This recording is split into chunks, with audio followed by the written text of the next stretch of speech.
విదేశీ పెట్టుబడులే లక్ష్యంగా తెలంగాణ రాష్ట్ర ముఖ్యమంత్రి వర్యులు ఎన్నో విదేశీ యాత్రలు చేసి తెలంగాణకి పెట్టుబడులని రప్పించడం కోసం ఎంతో ప్రయత్నం చేస్తున్నప్పటికీ రియల్గా తెలంగాణకి పెట్టుబడులు తేయడానికి జరుగుతున్న ప్రయత్నమా, ఒకవేళ చేసినట్టు ఉంటే ఇప్పటికీ తెలంగాణ రాష్ట్రానికి వచ్చినటువంటి విదేశీ పెట్టుబడుల విలువ ఎంత, వాటి వల్ల ఇక్కడ కలిగినటువంటి ఉపాధి ఎంత అనేది ప్రజలకి స్పష్టం చేయాల్సినటువంటి అవసరము ఎంతైనా ఉంది.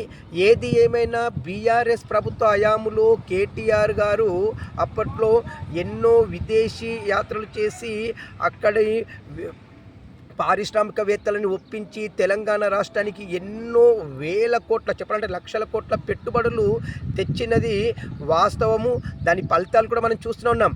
కానీ ప్రస్తుత కాంగ్రెస్ ప్రభుత్వంలో మరి అది ఎంతవరకు అమలవుతున్నది అనేది మాత్రం ఇక్కడ అనుమానంగా ప్రజలలో ఉన్నది. మరి ఈ అనుమానాలను నివృత్తి చేయాల్సిన బాధ్యత ప్రస్తుత ప్రభుత్వానిదే. ఇట్లు దినేష్, గంగ.